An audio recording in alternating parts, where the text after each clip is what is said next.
pada malam hari ini akan ditampilkan tema implementasi KHA, Konvensi Hak Anak dalam konteks sekolah ramah anak. Materi ini tentu sangat menarik Bapak Ibu, karena kita akan mencoba menyimak bagaimana terkait layanan yang spesial buat peserta didik kita. Barangkali materi pada malam hari ini juga akan coba membandingkan apa yang terjadi di negara kita dengan beberapa hasil studi banding di negara-negara tetangga, dan termasuk bagaimana sih menciptakan sekolah yang ramah anak gitu. Luar biasa. Tanya pada malam hari ini, Elvi Hendrani dari Kementerian Pemberdayaan dan Anak Indonesia akan men-sharing kepada seluruh partisipan terkait dengan pengelolaan sekolah dan layanan-layanan terkait bagaimana kita bisa menciptakan sekolah ramah anak.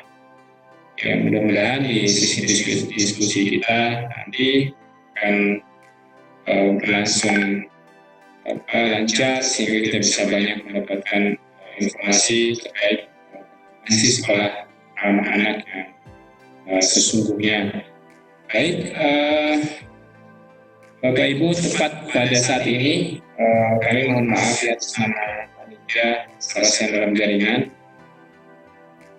Sekarang juga ngelor waktunya kurang lebih 16 menit ya dari waktu yang telah ditetapkan, yaitu pukul 19:15 menit waktu Indonesia Barat. Bersama ini kami persilahkan Ibu Elvi Hendrani untuk memaparkan materinya terlebih dahulu. Untuk lebih efisiennya waktu, disilakan Ibu Elvi Hendrani. Bu Elvi, silakan.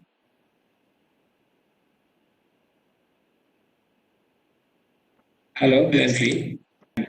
Halo Pak, sudah terdengar suara saya Pak? Ya, suaranya sudah terdengar. Oke. Jadi kalau boleh, silakan Bu. Langsung saja ke slide yang klaster 1 Pak. Karena waktunya sangat sempit, sambil menunggu slide klaster 1, saya ingin, karena ini kan materi utuhnya nanti Bapak Ibu sekalian bisa ambil, tetapi saya ingin hari ini mengenalkan Konvensi Hak Anak dan bagaimana secara real diimplementasikan dalam sekolah ramah anak. Karena sekolah ramah anak sendiri adalah salah satu amanat dari, langsung ke klaster pertama Pak, lanjut terus Pak. Karena sekolah ramah anak sendiri adalah amanat dari Konvensi Hak Anak, yang di mana Konvensi Hak Anak tersebut merupakan dokumen pengakuan atas martabat anak Pak, yang diakui oleh 198 negara yang sekarang menjadi PBB dan menjadi landasan untuk perlindungan anak di negara-negara PBB tersebut. Indonesia pun karena sudah meratifikasi pada tahun 1998, maka melakukan implementasi atas amanat-amanat apa yang ada di Konvensi Hak Anak.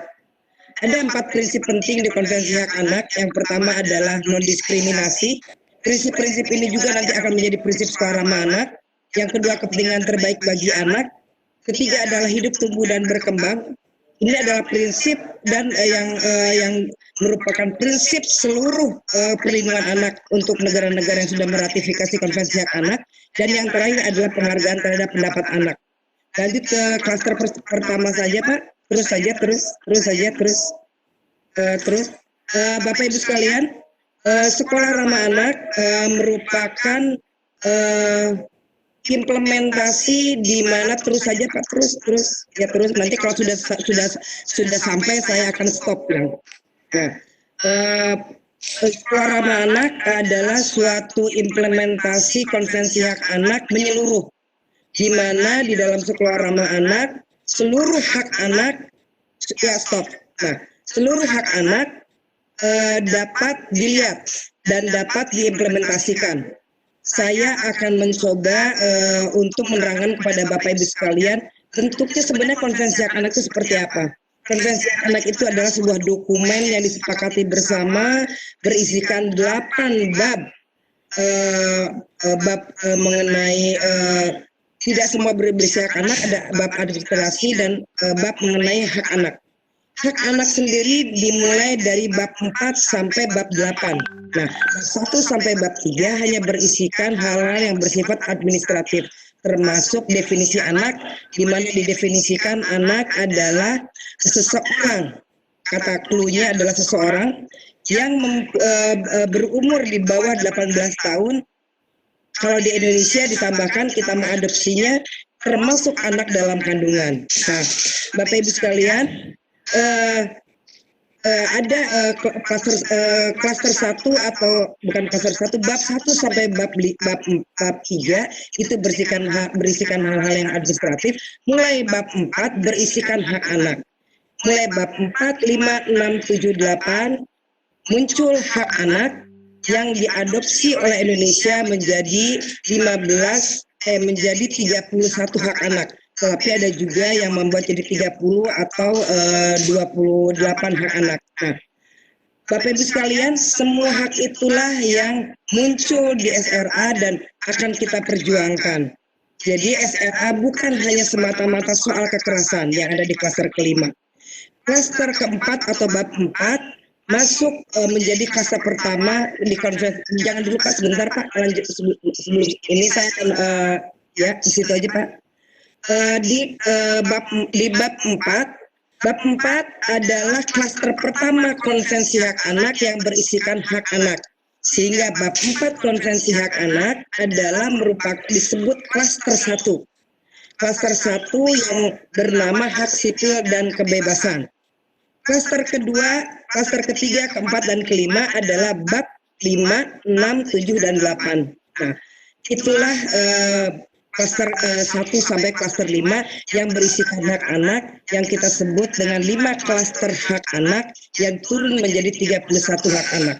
Sekarang kita melihat apakah poin-poin penting di klaster 1, yaitu klaster yang berbicara mengenai hak sipil dan kebebasan terkait dengan anak. Di klaster 1 ada beberapa poin penting. Yang pertama adalah poin paling penting yang menjadi dasar dari komponen ketiga Sekolah Ramah Anak adalah hak anak atas bebas dari penyiksaan dan penghukuman yang kejam, tidak manusiawi atau merendahkan martabat manusia. Nah, inilah yang nanti akan Bu Bekti sampaikan dalam disiplin Sekolah Ramah Anak, bahwa penghukuman tidak ada, karena di dalam Sekolah Ramah Anak pendisiplinan bukan penghukuman. Disiplin tidak identik dengan penghukuman dan tidak boleh merendahkan martabat anak. Seperti apa nanti Bu Bekti akan berbicara.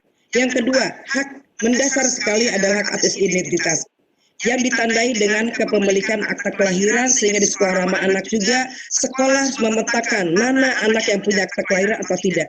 Karena ini adalah hak mendasar anak untuk diakui oleh negara, dan jika ada anak yang ditengarai tidak mempunyai akta kelahiran, sekolah harus segera bertindak untuk kerjasama dengan Dinas PPPA dan Dinas PPPA dengan Dukcapil untuk membantu anak mempunyai akta kelahiran. Karena inilah menjadi pintu masuk anak menjadi korban trafficking jika tidak mempunyai akta kelahiran. Anak berekspresi dan mengeluarkan pendapat merupakan poin penting lainnya, sehingga di Sekolah Ramah Anak pilar ketiganya adalah anak. Karena untuk mengakui bahwa anak juga mempunyai suara dan dengar suaranya, sehingga anak harus masuk di SK Sekolah Ramah Anak. Anak menjadi subjek bukan objek, Bapak Ibu sekalian, dan anak masuk ke dalam tim Sekolah Ramah Anak itu salah satu bentuk implementasi dalam Sekolah Ramah Anak. Lanjut Pak, terus ya lanjut halo, lanjut ya. Nah ini Poin penting lainnya adalah hak atas informasi yang layak.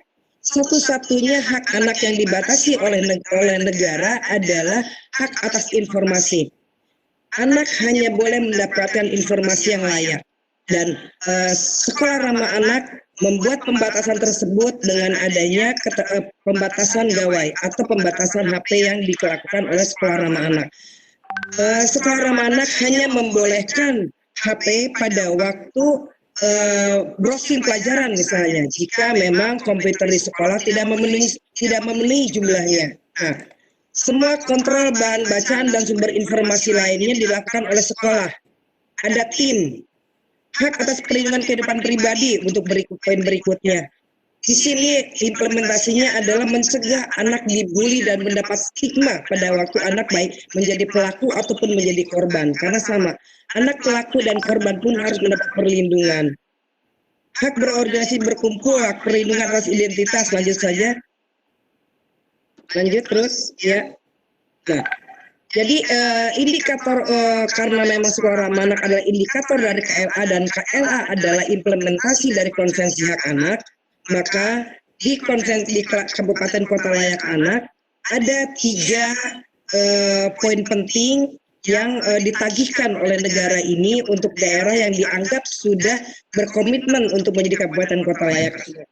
Yang pertama adalah adanya percepatan akta kelahiran, yang kedua adalah informasi layak anak, dan ketiga partisipasi anak. Itu poin penting yang harus didorong oleh pemerintah dan juga oleh Sekolah Ramah Anak, karena artinya jika Sekolah Ramah Anak ada satuan pendidikan yang memang berkomitmen untuk menjadi Sekolah Ramah Anak, maka satuan pendidikan tersebut sedang berkontribusi untuk membuat daerahnya menjadi Kabupaten Kota Layak Anak. Ya, lanjut di klaster kedua. Ya, lanjut. Ya. Klaster kedua adalah yang kalau di Konvensi Hak Anak bab 5, dan menjadi klaster kedua di Konvensi Hak Anak yang berisikan hak, maka klaster kedua yang nama klasternya adalah lingkungan keluarga dan pengasuhan alternatif adalah nama klaster yang merupakan rumah pertama dan menjadi titik tolak pertama perlindungan yang paling penting untuk anak. Di mana klaster ini mengatakan, lanjut Pak, klaster ini mengatakan, lanjut, bahwa intinya di klaster ini anak tidak boleh dipisahkan dari keluarganya. Anak tidak boleh dinikahkan dalam usia anak. Anak harus masuk ke keluarga atau sistem kafalah jika memang tidak mempunyai orang tua, sehingga harus masuk kembali kepada keluarga. Ini adalah inti dari klaster kedua, dan inilah inti dari salah satu Sekolah Ramah Anak, yaitu khususnya di komponen ke-6, Mbak. Lanjut, Pak. Di komponen ke-6 dikatakan bahwa partisipasi orang tua menjadi sangat penting, bahwa ada penyelarasan pendisiplinan dan pengasuhan yang benar di sekolah dan di orang tua. Pengasuhan di Sekolah Ramah Anak mengadopsi di klaster ini, bahkan di Sekolah Ramah Anak semua orang dewasa adalah pengasuh.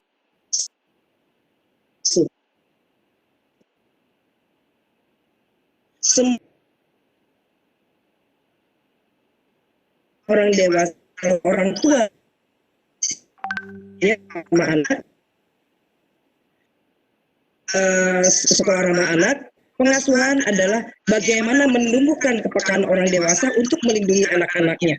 Kalau melihat anak yang misalnya yang biasanya ceria menjadi tiba-tiba menjadi murung, maka kepekaan, sense of crisis-nya harus muncul sebagai orang tua. Ada apa dengan anak saya? Jangan-jangan anak saya sedang stres karena dibully dan sebagainya. Banyak kasus anak yang akhirnya bunuh diri karena dia tidak mendapatkan ruang untuk mengeluarkan unek-uneknya, tidak bisa mengeluarkan unek-uneknya dan tidak ada yang peduli. Lanjut Pak, ini inti dari klaster kedua. Klaster kedua adalah klaster di mana menjadi klaster utama dan dari 2 klaster utama.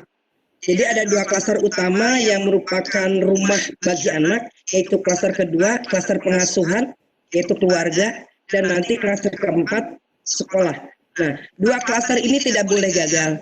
Jadi jika gagal di rumah, di klaster pengasuhan, maka sekolah harus menutupi kegagalan ini dengan melakukan pengasuhan yang benar di sekolah.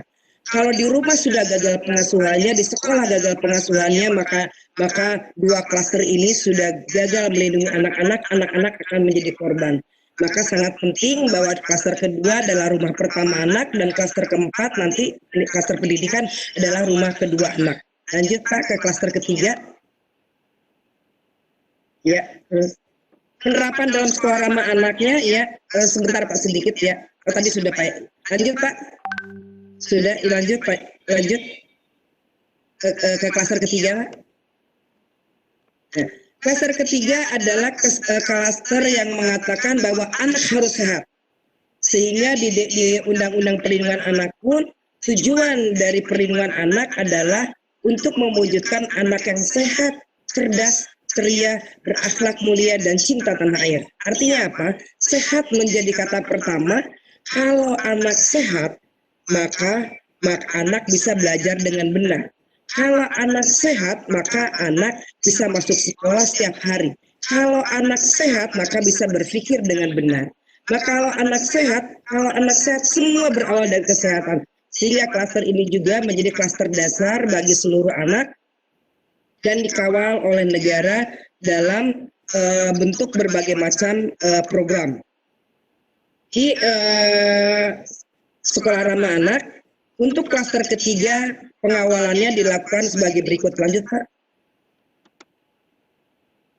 Terus saja Pak. Terus, ya terus. Ya terus Pak, yang implementasinya. Nanti silakan Bapak Ibu sekalian, ini sebagai bahan baca. Terus saja. Terus Pak. Ya, sebelumnya Pak, slide sebelumnya. Satu slide sebelumnya. Iya. Nah, penerapan dalam sekolah ramah anak banyak sekali. Kita melihat banyak sekali program berbasis sekolah yang terkait dengan kesehatan. Ada UKS, PABS, kebersihan lingkungan sekolah, green school atau sekolah adiwiyata, kantin sehat, pengajajan anak sekolah, sekolah inklusif.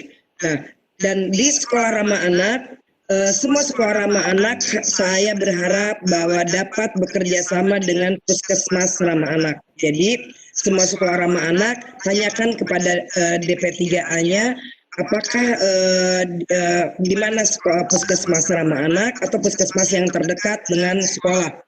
Ada program kawasan sekolah tanpa asap rokok, sekolah tanpa nafsa, memastikan sarana prasarana tidak membahayakan. Ini penerapan dalam sekolah ramah anak.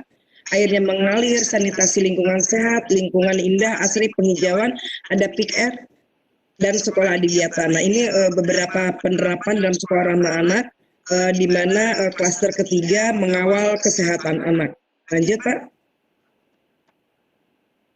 Kajian dalam Kabupaten Kota Layak Anak berbicara bagaimana prevalensi gizi anak, bagaimana berbicara pemberian makanan tambahan buat balita, dan bagaimana Vaskes dengan pelayanan ramah anak dapat dilakukan, serta air minum dan sanitasi. Ini semua kan bisa dilihat di sekolah juga. Tidak adanya iklan, promosi, dan sponsor rokok. Mengapa? Barangkali Bapak Ibu sekalian masih ingat tentang jarum dulu. Jarum yang tahun lalu sempat ribut, karena memang dalam Kabupaten Kota Layak Anak, dalam klaster kesehatan dikatakan salah satu indikator bahwa kabupaten kota itu menjadi layak jika tidak ada semua yang berkaitan dengan rokok, apalagi sampai dipublikasikan. Iklan itu menjadi sangat penting karena iklan merupakan pemicu anak untuk menjadi perokok. Nah, inilah beberapa indikator dalam Kabupaten Kota Layak Anak, di mana juga sekolah ramah anak mendukung klaster kesehatan. Lanjut Pak. Klaster keempat adalah merupakan klaster di mana anak mendapatkan rumah keduanya. Klaster keempat atau bab ke-7 dari Konvensi Hak Anak mempunyai judul bahwa anak mempunyai hak atas pendidikan, memanfaatkan waktu luangnya, dan kegiatan seni budaya. Inilah yang harus dikawal oleh kita semua, karena sekolah ramah anak merupakan amanat dari klaster keempat. Kita lihat lanjut bagaimana penerapannya dalam sekolah ramah anak. Bapak Ibu sekalian, saya ingin berbicara mengenai tujuan pendidikan. Lanjut Pak, sebentar Pak, lanjut ya. Di dalam klaster 4 intinya, lanjut terus Pak. Nah, di dalam klaster keempat ada, klik sekali lagi Pak. Ya, ada tujuan pendidikan. Tujuan pendidikan inilah yang harus kita capai dalam lembaga pendidikan. Ini harus masuk, tujuan pendidikan harus masuk dalam Undang-Undang Sisdiknas seharusnya. Tetapi mengapa tujuan pendidikan seperti ini tidak masuk dalam Undang-Undang Sisdiknas? Karena Bapak Ibu sekalian, kita atau Indonesia meratifikasi Konvensi Hak Anak pada tahun 1998 pada waktu presidennya Soeharto. Pada waktu itu pasal 28 dan 29 Konvensi Hak Anak, tujuan pendidikan ada di 29, di pasal 29, tidak diadopsi oleh, dinyatakan tidak perlu diadopsi oleh Presiden Soeharto almarhum karena sangat syarat dengan hak asasi manusia. Nah, padahal justru inti dari klaster keempat adalah di tujuan pendidikan ini. Tujuan pendidikan siogianya yang didorong dan diamanatkan dalam klaster keempat Konvensi Hak Anak adalah bahwa pendidikan harus diarahkan kepada pengembangan kepribadian anak, kepada pengembangan bakat anak, kepada pengembangan mental anak, dan kepada pengembangan fisik anak semaksimal mungkin. Dan lembaga pendidikan harus mengajarkan anak untuk menghormati orang tua, menghormati budaya, menghormati bahasa, termasuk bahasa ibu dan bahasa nasional, menghormati nilai-nilai dan tahapan peradaban yang berbeda. Jadi bukan anak sekarang banyak sekali yang melecehkan yang di luar di luar budaya mereka, atau misalnya orang-orang tua karena gaptek, karena dianggap tidak smart dan sebagainya, karena memang berbeda masanya. Nah, dan yang terakhir adalah cinta tanah air. Kemarin saya baru menghadiri deklarasi sekolah ramah anak di Bekasi. Saya melihat dan menegur beberapa orang anak-anak di belakang yang pada waktu menyanyikan Indonesia Raya mereka tidak menyanyikan, mereka bersenda gurau, tidak menyanyikan boro-boro dengan sikap sempurna. Karena apa? Karena cinta tanah airnya sangat tipis sekali. Nah, ada gap, ada yang belum dilaksanakan di amanat di klaster 4, khususnya mengenai tujuan pendidikan ini. Sehingga pada waktu tujuan pasal 28 dan 29 yang diadopsi secara utuh oleh Indonesia pada tahun 2005, tetapi Undang-Undang Sisdiknas muncul pada tahun 2003, maka saya berharap kita semua mendorong Kemendikbud, sekarang sedang ada revisi Undang-Undang Sisdiknas, untuk memasukkan tujuan pendidikan dan pasal 28, mohon maaf Pak, yang slide sebelumnya, pasal 28, mengenai pendisiplinan, ya, sebentar, bukan, terus yang, terus, bukan, setelah Pak, terus lanjut, terus lanjut, nah ini, oke. Nah, sebentar, balik ke yang barusan, balik yang satu lagi Pak, ya ini, nah, ini adalah pasal 28. Kalau tadi pasal 29 berisikan tujuan pendidikan yang kami berharap dapat didorong bahwa anak tidak hanya sesuai tujuan pendidikannya dengan Konvensi Hak Anak, bahwa anak tidak hanya cerdas saja, didorong untuk cerdas saja, tetapi justru tadi dengan tujuan-tujuan pendidikan tadi mendorong arah mental, bakat, kepribadian.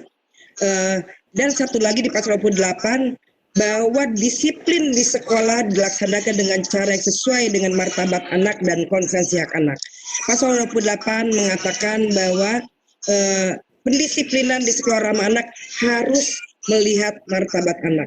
Nah, jadi Bapak Ibu sekalian, inilah dua pasal yang belum diadopsi pada waktu zaman Soeharto dan tapi baru diadopsi pada waktu presidennya SBY pada tahun 2005 yang harus kita dorong menjadi masuk ke dalam Undang-Undang Sisdiknas agar pendisiplinan Kemendikbud bisa mengawal pendisiplinan yang bermartabat dan sesuai dengan Konvensi Hak Anak serta tujuan pendidikan bisa masuk ke dalam Undang-Undang Sisdiknas. Ya, lanjut Pak.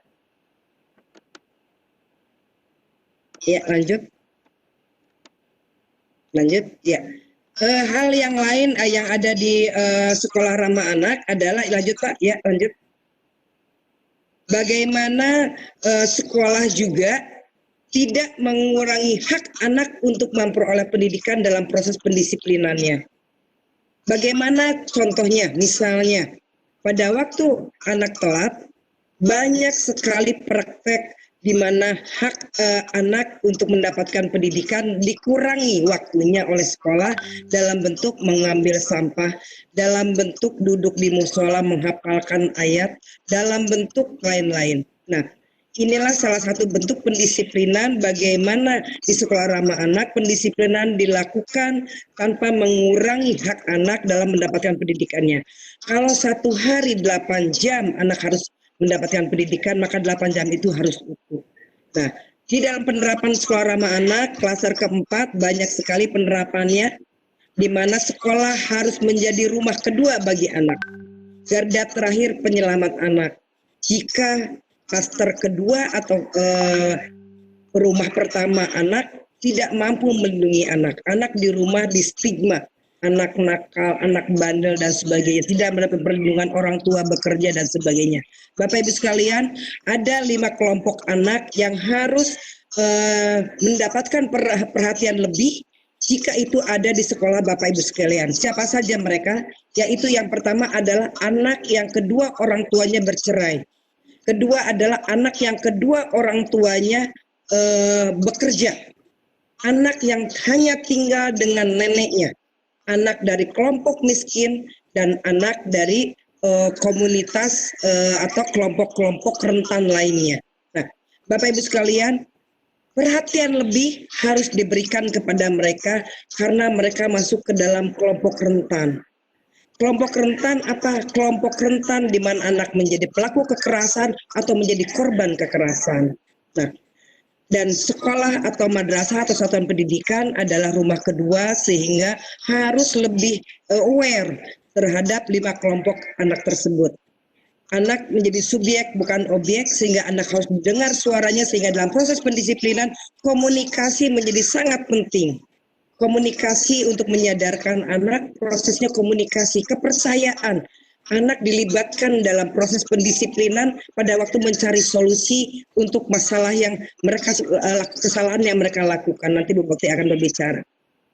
Menghargai, memenuhi dan melindungi hak anak, mencapai tujuan pendidikan, menerapkan prinsipnya tadi, yang prinsip KHA tadi, non diskriminasi, kepentingan terbaik bagi anak, memperhatikan tumbuh kembang anak, partisipasi anak, dan memenuhi pembelajaran dengan pembelajaran yang menyenangkan. Memenuhi komponen ketiga sekolah ramah anak itu proses pembelajaran yang menyenangkan dan pendisiplinan sekolah ramah anak.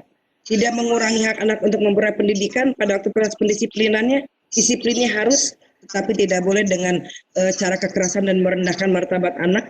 Mencegah anak putus sekolah, orang dewasa menjadi teladan, anak dilibatkan dalam kegiatan untuk mendukung seni budaya, dan waktu istirahat anak diperhitungkan dengan kegiatan yang dilakukan pada waktu istirahat tersebut. Contoh, pada waktu istirahat makan siang, anak juga misalnya harus untuk sholat zuhur bersama. Maka khususnya untuk anak perempuan, mereka memerlukan waktu lebih lama untuk wudhu, untuk sholat, dan sebagainya. Sehingga pada waktu ada sholat zuhur bersama, maka waktu istirahatnya tolong diperhatikan supaya jangan sampai anak yang sholat mendapatkan waktu istirahat yang sangat sempit sehingga makan harus terburu-buru sehingga bisa tersedak dan sebagainya. Nah, inilah beberapa penerapan dalam sekolah ramah anak Dan yang paling penting adalah bahwa sekolah menjadi garda terakhir dalam penyelamat anak harus dilakukan dalam sekolah ramah anak. Sense of crisis, bagaimana awareness, bagaimana menumbuhkan kepedulian terhadap anak agar anak tidak menjadi korban menjadi sangat penting dalam mengimplementasikan klaster keempat atau klaster pendidikan dan pemanfaatan waktu luang serta budaya di konvensi hak anak ini. Lanjut Pak, kita ke lanjut. Ya, indikator di dalam KLA hanya ada 3 Bapak Ibu sekalian, yaitu wajib belajar 12 tahun. Semua sekolah ramah anak memastikan tidak ada anak yang putus sekolah. Jika ada anak yang karena disiplin atau tata tertib di sekolah masih memunculkan bahwa misalnya anak harus dikeluarkan, maka harus dicarikan solusi lain agar anak tidak putus sekolah. Yang kedua adalah sekolah ramah anak. Ya, sekolah ramah anak merupakan indikator ke-19 dalam Kabupaten Kota Layak Anak dengan nilai terbesar dari seluruh indikator yang ada di Kabupaten Kota Layak Anak, yaitu nilainya 75. Yang ketiga adalah adanya pusat kreativitas anak, di mana pusat kreativitas anak merupakan tempat di mana anak-anak sepulangnya sekolah, mereka memanfaatkan waktu luangnya dalam tempat yang terlindungi. Lanjut, ya. Kita ke dalam, Bapak Ibu sekalian, sebelum saya ke klaster kelima, klaster 1 sampai klaster 4 yang tadi hak sipil, pengasuhan, kesehatan, pendidikan adalah 4 klaster pencegahan. Kami sebut dengan 4 klaster pencegahan karena 4 klaster tersebut harus dipenuhi jika anak tidak ingin masuk ke dalam klaster kelima, yaitu anak menjadi korban dalam klaster kelima disebut perlindungan khusus, sehingga memerlukan perlindungan khusus. Nah, Bapak Ibu sekalian, klaster 1 sampai 4 harus dipenuhi karena kalau sudah masuk ke dalam klaster perlindungan khusus, maka dari segi biaya, dari segi waktu dan sebagainya sangat banyak sekali yang harus dikorbankan. Tetapi tidak menampik, tidak ada satupun tempat di mana ada zero kasus. Kemarin kita banyak mendengar akhir-akhir ini banyak mendengar bahkan di beberapa sekolah yang sudah mempunyai papan nama sekolah ramah anak ada beberapa kasus kekerasan misalnya. Bahkan yang terakhir kemarin ada 10 anak yang harus hanyut karena kelalaian pengelola pramukanya. Karena sangat terbiasa sehingga tidak memperhatikan bagaimana keselamatan pada waktu melakukan kegiatan di luar kelas. Nah, pada waktu pencegahan dilakukan, maka anak akan terhindar dari klaster kelima. Tetapi tidak ada satupun tempat di mana zero kasus, maka di sekolah ramah anak pun semua sekolah ramah anak harus mempunyai mekanisme penanganan kasus. Di pedoman sekolah ramah anak ada SOP, ada alur penanganannya. Silakan, saya sudah share ke Pak Bagus pada waktu itu. Silakan Pak Bagus nanti bisa share ke teman-teman di IGI bagaimana di sekolah membuat alur penanganan kasus. Nah, Bapak Ibu sekalian, apa yang membedakan sekolah ramah anak dan yang bukan sekolah ramah anak jika ada korban atau kasus? Pada waktu ada korban atau kasus di sekolah ramah anak, yang akan membedakan adalah kecepatan dan ketepatan penanganannya. Kecepatan dan ketepatan penanganan tergantung kepada pengetahuan dan jejaring serta mekanisme yang dipunyai oleh sekolah. Dan itulah yang harus dibentuk dan dikembangkan oleh sekolah ramah anak untuk korban yang sudah menjadi korban atau jika terjadi kasus. Lanjut. Siapa saja anak yang masuk dalam klaster perlindungan khusus? Lanjut. Lanjut, Pak. Ya, ada 15 kelompok anak dalam perlindungan anak, Pak. Bapak Ibu sekalian, yang masuk ke dalam kelompok perlindungan khusus. Mereka masuk ke dalam kelompok perlindungan khusus karena keadaan mereka dan karena kegagalan perlindungan di sambil menunggu Bu Anita, karena kegagalan perlindungan di klaster 2, klaster pengasuhan, dan klaster 4 atau klaster pendidikan, yaitu di rumah dan di sekolah. 15 kelompok ini ada di dalam Undang-Undang Perlindungan Anak, dan Indonesia menambahkan beberapa kelompok anak harus mendapatkan perlindungan khusus. Tetapi kalau melihat di konvensi hak anaknya saja sih tidak sampai 15 yang masuk ke dalam kelompok perlindungan khusus, tetapi Indonesia menambahkan misalnya anak korban stigma, anak korban HIV/AIDS, anak korban terorisme. Nah, itu menjadi anak yang harus mendapatkan perlindungan khusus juga. Bapak Ibu sekalian, ini adalah tambahan anak yang dilindungi juga di Undang-Undang Perlindungan Anak. Selain coba lihat slide sebelumnya, Pak.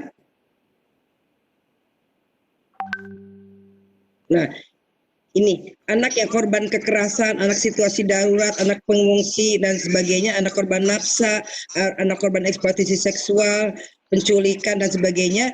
Lanjut Pak, lanjut.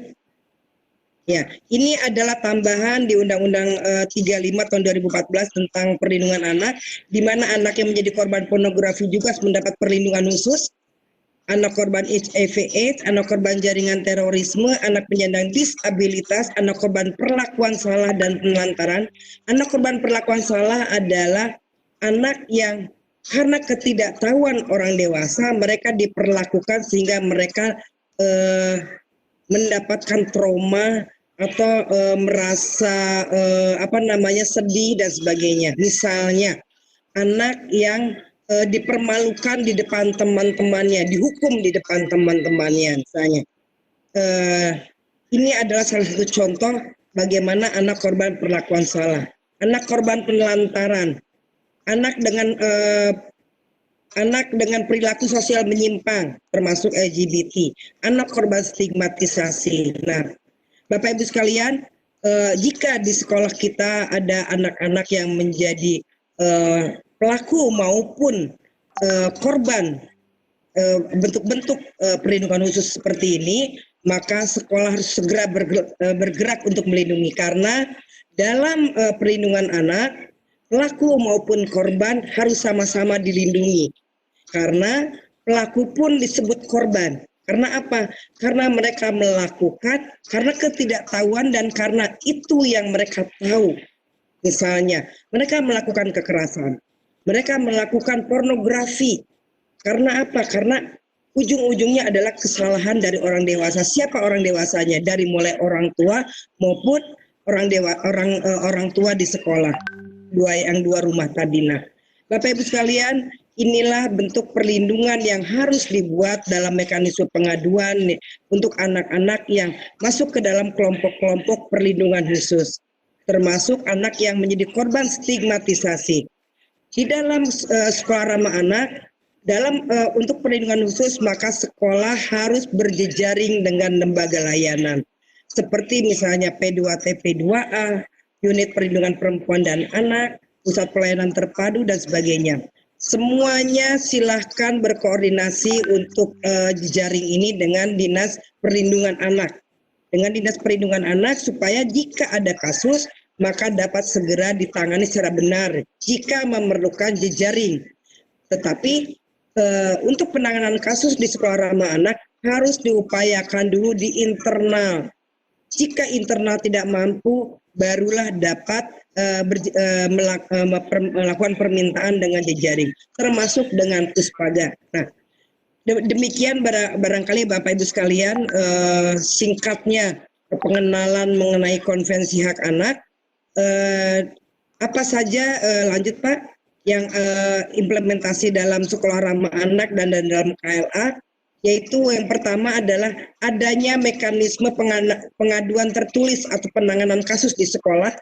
Ini yang harus jelas, bukan saya kemarin dengan Bu Bekti dan aspirasi adalah wadah para fasilitator nasional sekolah ramah anak melakukan audiensi ke Menko PMK dan disampaikan bahwa Kemendikbud dan beberapa kementerian lembaga lainnya sedang membuatkan early warning system untuk kekerasan di sekolah. Ada kekhawatiran dari kami pada waktu early warning system ini berbentuk pencetan atau berbentuk bel yang anak bisa mencet, terus ada early warning seperti seperti bencana. Kami khawatir jika itu dilakukan maka banyak sekali dampak-dampak yang dapat negatif yang dapat diperoleh oleh anak maupun oleh sekolah. Jadi nanti kami berharap bahwa dalam pembahasannya kami dapat diundang dan kalaupun ada early warning sistemnya tidak berbentuk seperti itu. Kalau bencana oke, silahkan. Tapi pada waktu kasus di sekolah early warning sistemnya disamakan dengan bencana, menurut kami itu agak terlalu riskan untuk dilakukan. Indikator dalam kabupaten kota layak anaknya adalah adanya korban kekerasan dan penanganan korban kekerasan dan eksploitasi, korban pornografi dan situasi darurat, bagaimana untuk penanganan penyandang disabilitas, anak berhadapan dengan hukum, terorisme dan stigmatisasi. Itu barangkali Bapak Ibu sekalian selintas mengenai Konvensi Hak Anak. Saya yakin Bapak Ibu sekalian juga pasti belum ini, tolong baca saja jadi bahan bacaan. Silakan juga browsing mengenai Konvensi Hak Anak yang masih dalam dokumen lengkapnya untuk bahan bacaan Bapak Ibu sekalian. Demikian Pak Bahar sepintas mengenai Konvensi Hak Anak dan penerapannya dalam sekolah ramah anak untuk bahan diskusi nanti. Terima kasih.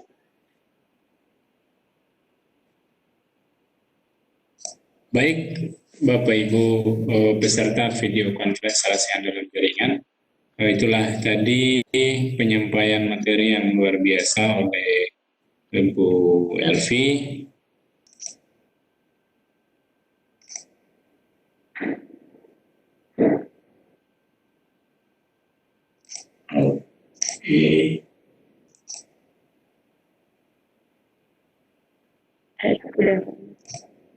Sudah tampil ya Bu ya?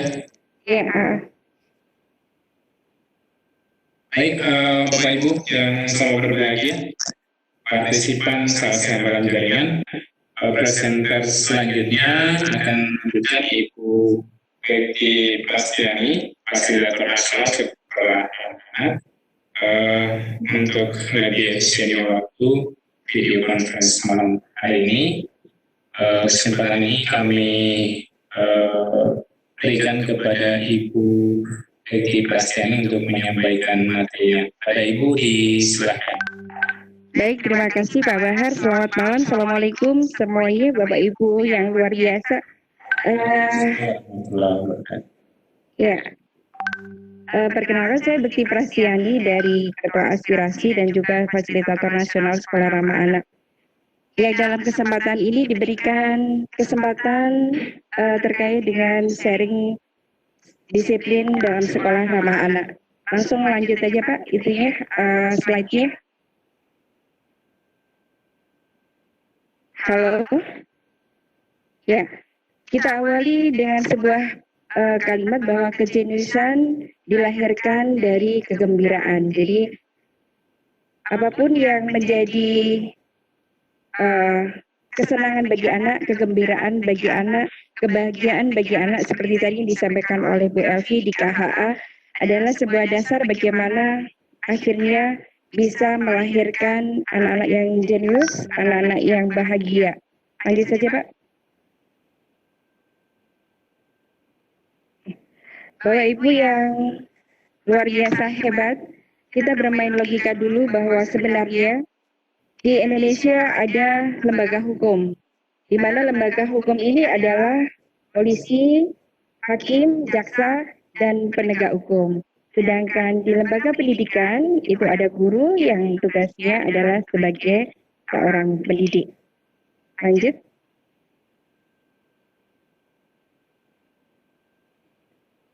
Pada malam hari ini kita akan berbicara bagaimanakah bentuk disiplin di sekolah ramah anak. Apakah harus terus berbuka ramah, tidak boleh marah, atau anak-anak dibiarkan saja apa maunya. Ini sering sekali kita temui di semua satuan pendidikan, baik yang pada tahapan mau menjadi sekolah ramah anak ataupun yang sudah akan mampu menjadi sekolah ramah anak. Karena pada tahapan di sekolah ramah anak itu adalah mau, mampu, dan maju. Di tahapan mau itu adalah ditandai dengan adanya deklarasi, SK, kemudian adanya kebijakan. Kemudian di tahapan mampu, yang inilah yang kemudian ada salah satu komponen di sekolah ramah anak yang menyatakan bahwa belum sampai di situ. Ya, yang menyatakan bahwa setiap satuan pendidikan harus ramah kepada anak di saat kegiatan pembelajaran, di saat KBM maupun di luar kelas. Bagaimana di sekolah ramah anak itu kemudian tidak boleh adanya hukuman dan sanksi yang tadi sudah disampaikan oleh Bu Elvi di KHA, yaitu bahwa setiap anak itu kemudian tidak boleh direndahkan harkat dan martabatnya. Lanjut. Nah, di sini ada kemudian, lanjut Pak. Kemudian ada mitos dan fakta hukuman. Lanjut. Ada beberapa hal yang menyatakan bahwa hukuman fisik adalah cara yang paling baik dalam mendisiplinkan anak. Metode yang lain itu tidak bisa memberikan dampak sebaik itu. Mungkin kita semuanya sebelum mengenal dari KHA, sebelum mengenal SRA akan setuju dengan pernyataan ini. Tetapi faktanya adalah hasil penelitian menunjukkan bahwa hukuman fisik berdampak negatif pada perkembangan anak. Sebaliknya, hasil penelitian juga menunjukkan bahwa pendekatan dengan disiplin positif tanpa hukuman mendorong berkembangnya kedisiplinan diri anak. Hal ini sangat sesuai sekali dengan ilmu yang sering kali kami sampaikan, yaitu terkait dengan ilmu neuroscience. Setiap anak yang mendapatkan penekanan, yang mendapatkan rasa dipermalukan, mendapatkan rasa sedih ataupun dibuat marah dan kecewa, detak jantung anak-anak kita itu akan berdetak lebih kencang. Mungkin kita sebagai orang dewasa juga akan merasakan hal yang sama. Kalau kita sedang tertekan, kemudian kita ingin marah atau kecewa, detak jantung kita semakin berdetak lebih kencang, sehingga hormon yang terjadi pada tubuh manusia adalah hormon kortisol dan adrenalin. Fungsi dari hormon kortisol dan adrenalin adalah memperbesar otak bagian batang reptil, yang mana fungsi dari otak batang reptil ini adalah ada dua, melarikan diri dari masalah atau menyerang. Nah, disinilah kemudian kalau anak sering dihukum, anak akan sering mendapatkan tekanan, baik secara fisik maupun secara verbal, sehingga anak akan berdampak negatif. Hal ini biasanya bisa dikatakan bahwa anak dalam hal resentment, kemudian bisa jadi menjadi rebellion, kemudian revenge dan retreat, yaitu adanya kemarahan, kemudian dia sebagai pemberontak, kemudian dia sebagai orang yang suka membalas dendam, atau mencari peluang bagaimana untuk menghindar atau bersembunyi dari sebuah kesalahan. Yang kedua, hukuman mengajarkan ketaatan dan rasa hormat. Itu adalah dulu mungkin kita sebelum mengenal adanya SRA. Di faktanya, dengan hukuman, anak hanya akan dia akan merasakan hal yang bahwa benar-benar dia taat ketika diawasi. Padahal ketaatan yang sesungguhnya yang sangat penting kita akan inginkan pada anak-anak ataupun pada diri kita sebenarnya adalah ketaatan yang berdasarkan dari sebuah kesadaran. Lanjut Pak. Yang ketiga, di ujung rotan ada emas. Dulu pada saat kita sekolah, mungkin masih kita menemukan bahwa ada banyak guru yang menggunakan penggaris kayu. Kemudian pada saat kita ngaji, kiai kita mungkin juga sama melakukan hal tersebut jika kita kemudian tidak melakukan perilaku yang sesuai dengan beliau inginkan, beliau harapkan, biasanya kita akan mendapatkan pukulan. Memang benar bahwa prinsip yang digunakan orang tua kita dulu untuk mendidik, namun hasil penelitian menunjukkan tindakan kekerasan membawa dampak psikologis yang panjang hingga anak dewasa. Hal ini menghasilkan budaya kekerasan yang berlangsung terus-menerus dan turun-menurun sehingga seperti rantai yang tidak akan pernah terputus. Hal ini bisa kemudian kita jabarkan. Memang iya, pada zaman dulu memang kita pada saat tidak bisa ngaji, pada saat kita tidak bisa melakukan perbuatan yang baik, ya kita akan dipukul. Tetapi apakah dasar pemukulan itu sama dengan dasar pemukulan kita saat ini? Itu menjadi sebuah pertanyaan besar. Mungkin pada saat dulu memang dari hati bahwa benar-benar kita ingin menjadi anak yang baik, menjadi anak yang penghafal Quran dengan tujuan kita menjadi seperti yang diharapkan. Tapi kemudian pertanyaannya, sekarang kita melakukan sebuah kekerasan, apakah ingin bertujuan murni karena kita ingin, apa karena adanya sebuah emosi? Nah, di sini dikaitkan lagi dengan tadi yang saya sampaikan di ilmu neuroscience, setiap hal yang membuat anak detak jantungnya keras akan mengakibatkan batang reptilnya menjadi lebih besar. Berbeda pada saat kita kepada anak lebih pada rasa kasih sayang, rasa cinta, rasa menghargai.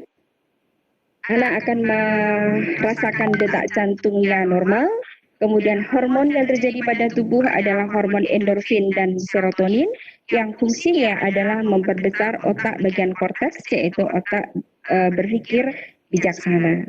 Nah, ada lagi bahwa hukuman adalah sebuah bentuk kasih sayang.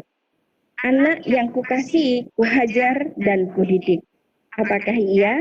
Apakah pada saat kita menghajar, apakah kita saat memukul anak, itu kita mempunyai rasa kasih sayang? Itu adalah juga sebagai pertanyaan kita sebagai orang dewasa. Pada saat kita berbicara, bodoh. Pada saat kita berbicara, seperti ini saja kamu nggak bisa. Kamu lebih baik dari kakakmu, kamu lebih baik dari temanmu. Bagi anak itu adalah sebuah pernyataan bahwa saya direndahkan, saya dipermalukan, sehingga kemudian bisa dinyatakan bahwa perkataan-perkataan tersebut merupakan suatu hal yang memang sudah merupakan kekerasan berupa verbal. Dari hasil penelitian menunjukkan bahwa hukuman berdampak negatif pada perkembangan anak baik dalam jangka pendek maupun jangka panjang. Itu sebagai faktanya. Kenapa? Setiap anak yang kemudian mendapatkan perkataan bodoh secara verbal, kamu begini saya tidak bisa. HP-mu itu adalah HP yang paling jadul. Semua tidak ada yang menggunakan HP itu kecuali kamu. Semuanya adalah mempermalukan anak atau mempermalukan teman, sehingga bisa dikatakan bahwa kata itu lebih tajam daripada senjata. Karena apapun yang diterima oleh anak, baik didengar maupun dirasakan maupun dilihat, semuanya akan ditangkap oleh anak dan semuanya akan tersimpan. Lanjut, Pak. Ya, lanjut. Halo. Lanjut. Sehingga dari apa yang tadi kemudian menjadi sebuah penjelasan, ayo kita stop yang namanya kekerasan, baik kekerasan fisik maupun kekerasan verbal. Dampak pada perkembangan anak, dampaknya pada dampak sosial, kemudian berdampak juga pada dampak ekonomis. Lanjut.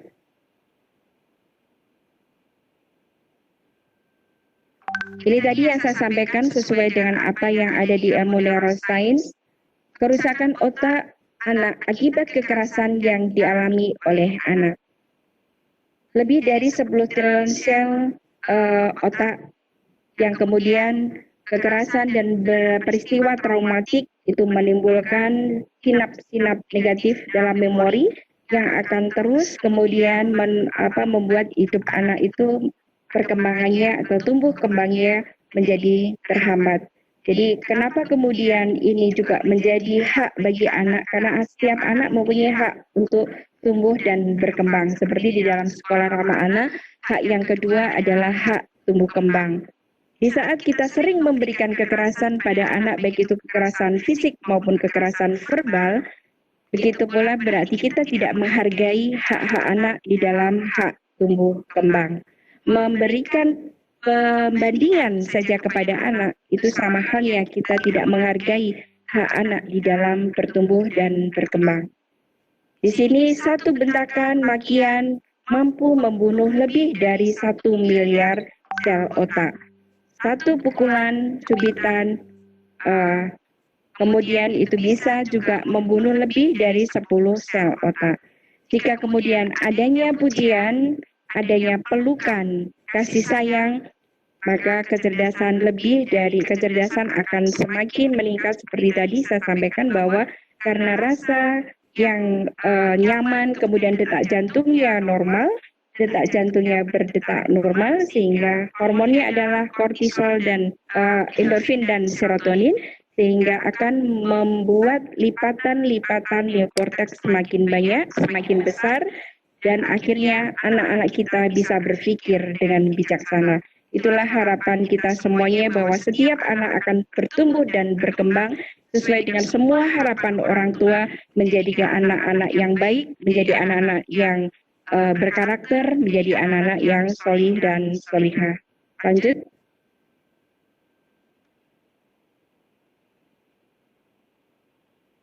Sehingga kalau kemudian di satuan pendidikan kita berpikir bahwa untuk menertibkan anak, untuk membuat anak berperilaku baik itu adalah dengan hukuman, di mana hukuman bisa dijabarkan bahwa mengontrol perilaku seseorang dengan memberikan rasa takut, baik itu ancaman secara fisik maupun secara emosional. Berarti tidak diizinkan kalau di sekolah ramah anak, baik hukuman ataupun sanksi. Kebalikannya adalah dengan pembiaran. Membiarkan anak melakukan hal-hal sekendak hati juga tidak diizinkan di dalam sekolah ramah anak. Biasanya di slide ini sering kali kita menjumpai bahwa sekolah pada tahapan mau untuk sekolah ramah anak seringkali menanamkan membuat pernyataan bahwa kan ini sekolah ramah anak, berarti tidak boleh ada hukuman dan sanksi. Berarti kan harus dibiarkan saja, terserah anak mau melakukan apa kita biarkan, sehingga banyak hal kemudian pada sekolah tahapan mau bahkan akan terjadi banyak hal yang dihadapi oleh satuan pendidikan tersebut, karena setiap orang dewasa yang berada di sekitar anak di satuan pendidikan tersebut masih belum tahu atau masih belum bisa menjalankan apa yang dinamakan dengan disiplin positif. Nah, jika hukuman tidak boleh, kemudian pembiaran juga tidak boleh, yang harus kita lakukan apa? Lanjut. Berarti jawabannya adalah dengan disiplin positif. Ya.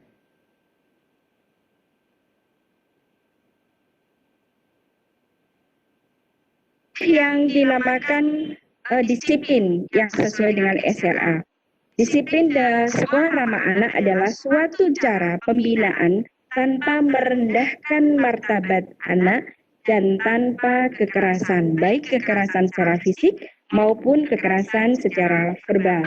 Nah, di sini juga ditambah bahwa setiap apapun yang dilakukan dengan disiplin positif yang diawali dengan komitmen dan konsekuensi juga harus sesuai dengan pemahaman anak. Lanjut.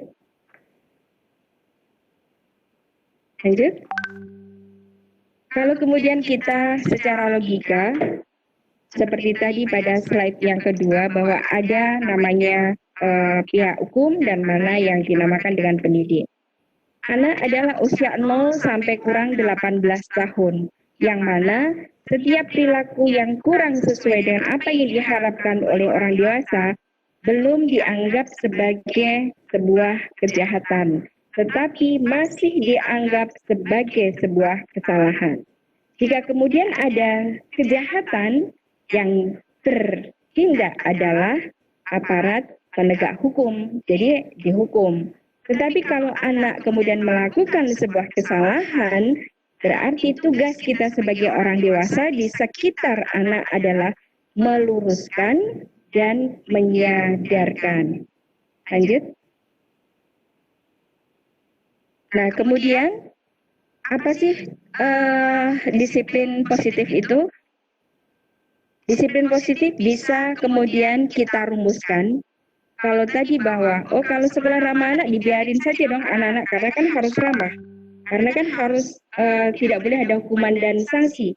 Nah, ketidakbenaran pernyataan tersebut adalah dengan kita nyatakan disiplin harus, tegas harus, marah boleh, kemudian korban ditolong. Nah, ada sebuah pernyataan di sini, marah boleh. Nah, ini yang kemudian biasanya menjadi sebuah pertanyaan besar bagi seorang pendidik. Katanya ramah anak, kok marah boleh? Nah, di sini bisa kemudian kita jabarkan bahwa marah boleh di sini adalah marah yang tidak merendahkan martabat anak. Marah yang diperbolehkan adalah marah pada perilaku anak, bukan kepada anak. Biasanya sering kali kami contohkan bahwa ada kasus satu anak sering terlambat.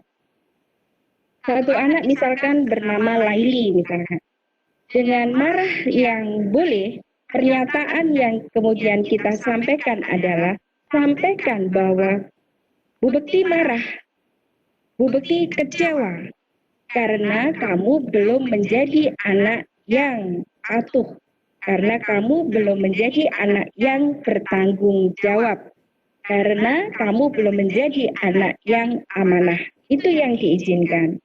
Tegas boleh dalam intonasi tinggi, dengan intonasi yang jelas, kita diperbolehkan karena memang harus tegas. SRA adalah Satuan Pendidikan yang Ramah Anak di seluruh Indonesia. Tidak mungkin kemudian orang Batak harus berkata lemah lembut seperti orang Solo.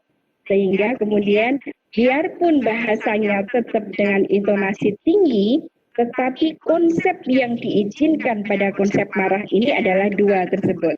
Yang pertama, tidak boleh merendahkan martabat anak, dan yang kedua bahwa kita marah tetapi marahnya pada perilaku, karena yang ingin kita benahi, yang ingin kita sadarkan adalah perilaku anak. Nah, kemudian kalau ada korban ditolong. Korban di sini siapa sih yang dimaksud? Korban di sini tadi disampaikan oleh Bu Elvi, tadi ada 5 kelompok anak, yaitu anak yang orang tuanya bercerai, anak yang kemudian ditinggal bekerja orang tuanya, anak yang hanya tinggal sama nenek, anak dalam kelompok miskin, atau yang rentan lainnya. Di sini biasanya anak-anak ini sering menjadi anak yang menjadi pelaku ataupun menjadi korban, sehingga kalau ada korban ditolong. Biasanya pada saat kita bicara korban ditolong ini, kami menyampaikan bahwa ada sebuah sejarah di dalam Islam yang sebenarnya patut juga untuk diteladani. Di saat Nabi Muhammad menerima wahyu pertama kali, bagaimana keadaan beliau? Keadaannya adalah rasa takut, kemudian dengan rasa gemetar, kemudian tidak bisa berucap. Apa yang dilakukan malaikat Jibril pada saat itu? Dengan kemudian dipeluk, kemudian digoncang-goncang sampai dengan Nabi dalam keadaan tenang. Disitulah sebuah ilmu yang kemudian kita pakai pada saat kita menyadarkan disiplin positif. Jika sudah dalam keadaan tenang, jika anak sudah tidak dalam keadaan rasa takut, jika anak sudah tidak dalam keadaan rasa kecewa, rasa dipermalukan, rasa ingin marah, disitulah kemudian anak bisa kita ajak untuk berbicara, kita tanya, dan kemudian anak bisa menyampaikan apa sih sebenarnya yang menjadikan dia berperilaku kurang baik. Lanjut. Lanjut, Pak. Nah, dampak yang kemudian ada di disiplin positif, disiplin SRA, adalah satu, mengurangi jumlah kasus kekerasan pada anak.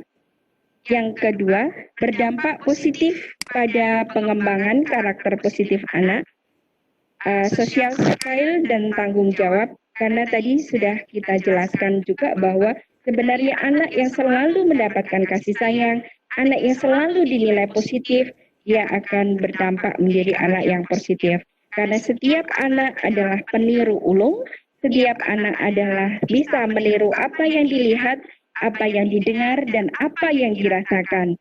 Sehingga kalau kita sebagai orang dewasa yang selalu memberikan rasa kasih sayang kepada anak-anak pun akan menjadi anak yang berkarakter positif. Jika anak yang kemudian sering kita ajak berkomunikasi, sering kita ajak berbicara, sering kita ajak untuk berempati, sehingga anak juga tidak akan banyak yang melakukan kasus kekerasan. Yang ketiga, berdampak positif bagi hasil belajar anak.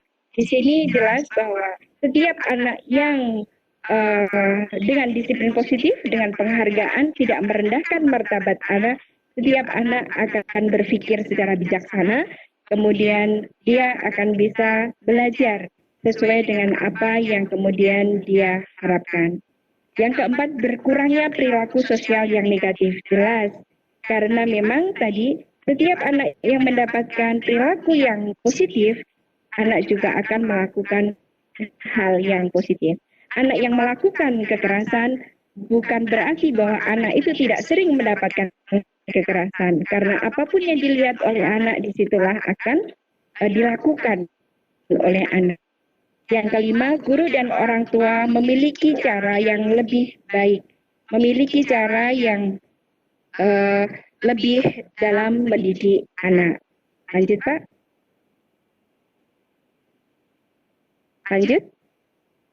Nah, kemudian Bapak Ibu semuanya, pada disiplin positif, lanjut. Anak mampu memahami. Lanjut, halo. Anak mampu memahami bagaimana berperilaku yang pantas. Kenapa? Karena selalu dilatih sebelum yang ini. Ya, anak mampu memahami bagaimana perilaku yang pantas. Dilatih bertanggung jawab sehingga anak mampu mengendalikan dirinya. Ini tidak cukup sekali atau dua kali, karena memang anak adalah apapun yang dia lihat, dia dengar, dan dia rasakan selalu dia tiru, karena anak adalah peniru ulung, sehingga harus dilakukan berulang kali. Tidak cukup kemudian kita satu kali saja anak menjadi sadar. Karena di tingkat pemahaman anak butuh contoh, butuh perilaku yang selalu dia lihat, butuh pemahaman atau butuh sesuatu yang bisa untuk menyadarkan dengan pemahaman kita. Sehingga dengan anak yang selalu dilatih, anak yang selalu diberikan contoh teladan yang baik, anak tidak perlu untuk dihukum. Tujuan utama dalam pendisiplinan adalah agar anak memahami tingkah lakunya sendiri. Jadi ada tingkat kesadaran pada anak. Berinisiatif dan bertanggung jawab atas apa yang mereka pilih, serta menghormati dirinya sendiri dan orang lain. Tadi seperti yang disampaikan Bu Elvi juga bahwa sebenarnya di SRA itu semuanya tercakup di sana. Kalau kita ingin berbicara tujuan pendidikan, anak kemudian dilatih untuk berbudaya yang baik, anak dilatih untuk kemudian bisa cara menghargai orang lain, anak bisa menjadi anak yang berperilaku positif, anak kemudian bisa melakukan pemikiran-pemikiran yang positif. Semuanya adalah tujuan dari disiplin positif. Lanjut. Ada perbedaan antara disiplin positif dan hukuman. Kalau kita simpulkan bahwa Jika dengan disiplin positif, tidak mengandung kekerasan fisik maupun kekerasan verbal. Hukuman mengandung kekerasan fisik maupun kekerasan verbal. Anak kalau di dalam positif, anak lebih berperilaku baik karena dia sadar, sedangkan di hukuman, anak akan melakukan perilaku sesuai dengan apa yang kita inginkan, tetapi dengan rasa takut.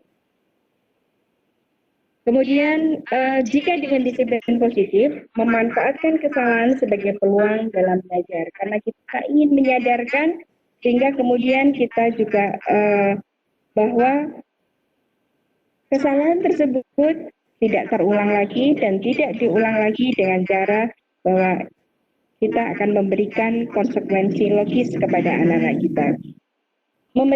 Memaksa anak untuk mematuhi peraturan sesuai dengan keinginan guru dan orang tua. Itu kalau di hukuman. Di disiplin positif, guru lebih dekat dengan siswa. Sedangkan hukuman, bahkan siswa akan jauh dari guru. Mungkin di hadapan kita, banyak sekali anak yang merasakan bahwa dengan hukuman yang dilakukan oleh seorang guru bisa jadi itu menjadi sebuah kedekatan. Tetapi ini yang sangat menjadikan kita sangat prihatin sekali. Artinya apa? Bahwa anak akan merasa bahwa berarti kekerasan adalah suatu kebenaran. Berarti kekerasan adalah suatu hal yang memang harus diambil bagaimana kita akan menjadi baik. Disinilah yang kemudian banyak sekali timbul bahwa kekerasan akan terjadi terus-menerus dan akan terjadi turun-menurun. Sangat memprihatinkan sekali, contoh misalkan, anak yang datang terlambat dengan kesadarannya dia kemudian langsung memungut sampah. Seperti yang tadi disampaikan oleh Bu Elvi, terlambat memungut sampah. Dengan sadarnya dia langsung bilang kepada seorang guru, saya langsung, karena saya terlambat sehingga saya harus mengambil sampah, Pak. Ini sangat ironis sekali bagi kami, semua fasilitator di Indonesia. Karena hal ini akan berdampak bahwa anak akan melakukan sebuah kekerasan nantinya kembali kepada siapapun yang berhadapan dengan dia, kalau misalkan dia sudah menjadi orang dewasa. Dan inilah yang semakin terus-menerus dan turun-menurun tidak bisa hentikan. Sehingga dengan disiplin positif, ini adalah perjuangan kita bersama. Bagaimana kita memutuskan rantai kekerasan yang terjadi pada anak-anak kita. Lanjut, Pak. Prinsip di dalam... maaf, Bu, ini saat ini sudah pukul 21.47 waktu Indonesia. Barangkali presentasinya bisa lebih baik. Disingkat karena saya lihat slide-nya masih cukup banyak. Baik. Lanjut saja berarti. Nanti kalau saya bilang stop, langsung aja. Jadi disiplin di SRA, lanjut Pak. Disiplin di SRA, lanjut saja slide-nya. Ya, lanjut saja. Diawali dengan komunikasi dan kesepakatan yang tadi sudah saya sampaikan. Harapannya adalah semua anak-anak kita akan sadar. Lanjut saja. Bagaimana kemudian setelah disiplin sebelumnya? Oke, stop. Bagaimana kemudian jika ini selalu terus-menerus akan ada diskusi yang kemudian sebelumnya Pak, jangan dilanjut dulu ya. Sebelumnya. Ini testimoni nanti tidak usah aja. Sebelumnya lagi. Ya. Bagaimana kemudian jika berulang-ulang anak melakukan kesalahan? Jawabannya adalah didiskusikan. Siapa yang berdiskusi di sini? Ada 3 pilar di dalam sekolah ramah anak, yaitu orang tua, siswa, dan sekolah. Lanjut, Pak. Lanjut.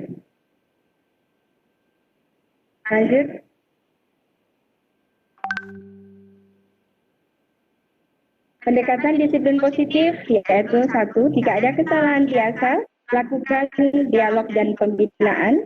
Kemudian jika ada anak yang berulang-ulang, berarti biasanya dia adalah meminta perhatian, berikan tanggung jawab pada anak kita.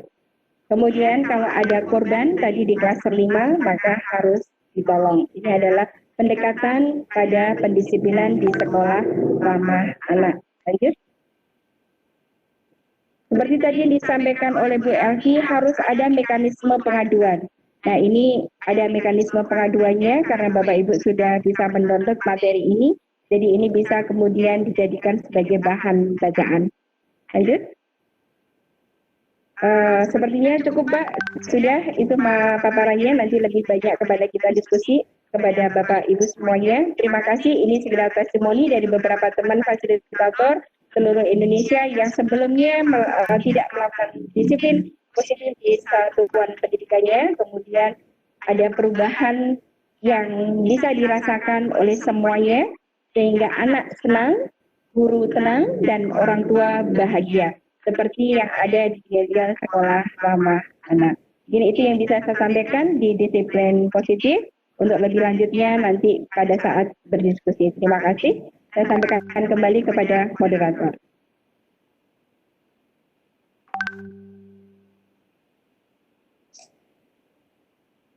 Baik, terima kasih kepada dua presenter hebat kita pada malam hari, Bu Elvi dan Bu Betty. Selanjutnya ada beberapa penanya di partisipan ini sudah raise hand. Kesempatan pertama kami persilakan Pak Idin Setiawan. Selamat malam Pak Idin Setiawan, disilakan untuk mengajukan pertanyaan langsung kepada kedua presenter kita malam hari ini. Pak, lakukan pertanyaan. Ayo ya. Halo. Ya, disilakan Pak Didin. Oh iya, saya udah menyimak cukup bagus sekali barusan. Poinnya adalah bagaimana kalau menimpa guru juga yang kemarin kasus di Jogja ya, yang susul itu saya lihat di berita, entah benar atau tidak, kok korbannya yang 3 itu sampai dibotakin gitu. Kayak itu keterlaluan. Kalau dia salah ya kita proses secara hukum. Saya sepakat tuh, tapi nggak usah seperti rampok lah dia seperti dibotakin. Tapi saya nggak tahu itu apakah itu berita atau benar atau tidak. Yang jelas itu kurang manusiawi gitu ya. Di satu sisi kita menghormati hak anak, tapi hak guru juga harus dihormati. Jadi poinnya seperti itu. Apakah ada perlindungan untuk guru-guru yang kena korban? Kalau dia melapor atau katakanlah guru itu mengadakan kesalahan di proses, tapi jangan sampai sampai dibotakin lah. Itu aja poinnya mungkin Pak. Seperti itu. Terima kasih. Ya, Assalamualaikum. Waalaikumsalam warahmatullahi wabarakatuh. Baik Bu, ini mohon maaf Pak Didin, di pertanyaannya diarahkan ke presenter yang mana ini? Terserah yang lain itu dua juga sama kan, mengenai pelindungan hak asasi manusia lah, anak terutama. Ya baik Pak. Silakan Ibu, kesempatan pertama mungkin Ibu Elvi terlebih dahulu ya, nanti sebentar Bu Becky. Silakan Bu Elvi.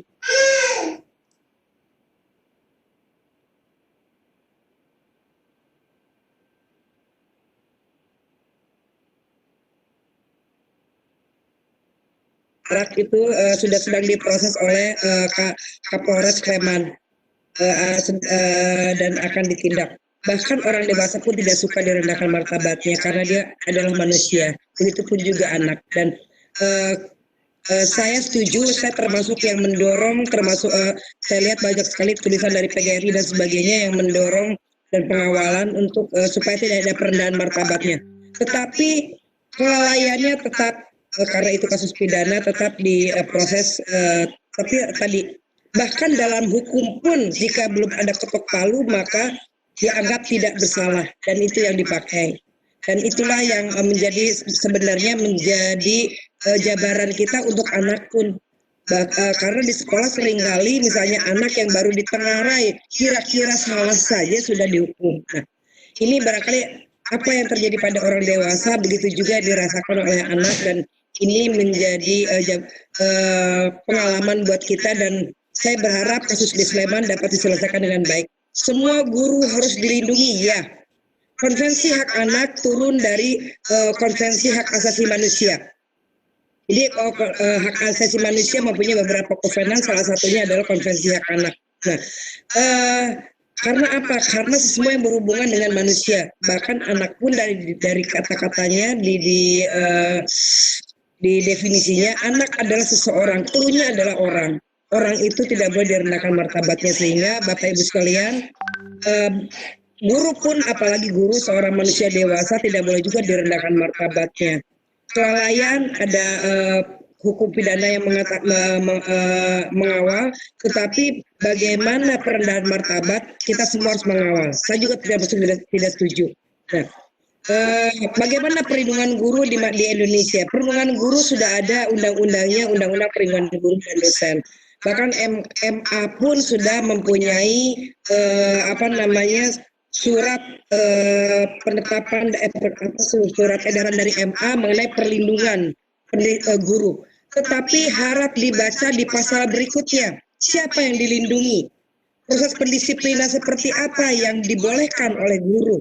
Di dalam pasal-pasal yang dibuat oleh MA dikatakan bahwa guru boleh mendisiplinkan anak, melakukan proses pendisiplinan anak jika diperlukan. Di pasal berikutnya dikatakan proses pendisiplinan dilakukan sesuai dengan peraturan perundang-undangan yang berlaku. Artinya apa? Jika memang mendisiplinkan anak, maka yang terkait dengan anak adalah Undang-Undang Perlindungan Anak. Maka merujuklah pada Undang-Undang Perlindungan Anak. Itu konsekuensi hukumnya dari setiap kata-kata di produk hukum. Seringkali orang membacanya hanya di pasal pertama. Oh, jadi berarti guru boleh mendisiplinkan dong? Iya, betul. Guru dilindungi, ya. Siapa guru yang dilindungi? Jika dia menjadi korban. Siapa yang menjadi korban?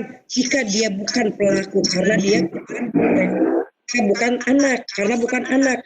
Satu-satunya pelaku dianggap menjadi korban hanya berlaku pada anak. Itu menurut hukum. Pelaku adalah korban, itu menurut Undang-Undang Sistem Peradilan Pidana Anak, di mana semua pelaku yang masih berusia anak adalah korban, sehingga pendekatannya adalah pertolongan. Nah, tetapi untuk orang dewasa, pada waktu dia menjadi pelaku, maka undang-undang yang dipakai adalah Undang-Undang Pidana atau Perdata, bukan Undang-Undang Perlindungan Guru. Undang-Undang Perlindungan Guru dipakai hanya untuk guru yang menjadi korban. Nah, itu barangkali Pak Didin dari saya, jadi tenang Pak, ada undang-undang perlindungannya dari MA juga dalam proses pendisiplinan, tapi ingat karena itu produk hukum, ada pasal yang harus dilihat dalam proses pendisiplinan. Tidak bisa semena-mena semau-maunya guru, tetapi ada undang-undang lain yang terkait dengan proses pendisiplinan yang harus dilihat. Terima kasih. Ya baik, kesempatan selanjutnya barangkali ada tambahan dari Bu Becky Prastiani, disilakan Bu. Ya baik, terima kasih. Kalau saya memandangnya bahwa saya sebagai seorang fasilitator sekolah ramah anak, bahwa tadi saya sampaikan juga bahwa anak itu selalu melihat dan selalu mendengar dan kemudian dia selalu meniru. Pertanyaannya, kalau ada seorang guru kemudian itu mendapatkan perilaku yang mungkin itu tidak sesuai dengan apa yang diharapkan oleh orang dewasa khususnya guru, tentunya anak pun juga akan bisa mengambil sebuah tindakan bahwa oh boleh dong berarti saya kurang ajar sama seorang guru. Nah ini yang kemudian sangat sebenarnya harus sangat dihindari. Kalaupun itu memang menjadi sebuah SOP yang sekarang sudah sama-sama menjalankan tupoksinya masing-masing, janganlah kemudian itu menjadi sebuah hal yang viral, janganlah itu kemudian menjadi hal yang patut ditonton oleh anak-anak kita, karena semua anak adalah anak kita, sehingga kemudian apa yang dilihat oleh anak jangan sampai kemudian itu bisa ditiru oleh anak. Mungkin itu saja yang bisa saya tambahkan Pak sebagai fasilitator sekolah ramah anak. Iya, baik.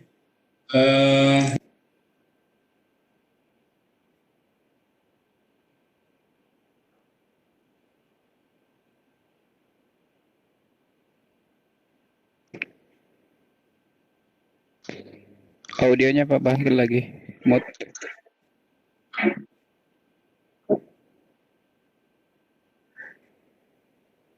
Ya, saya sedang memperhatikan room chat ya. Kita coba ambil pertanyaan dulu dari room chat.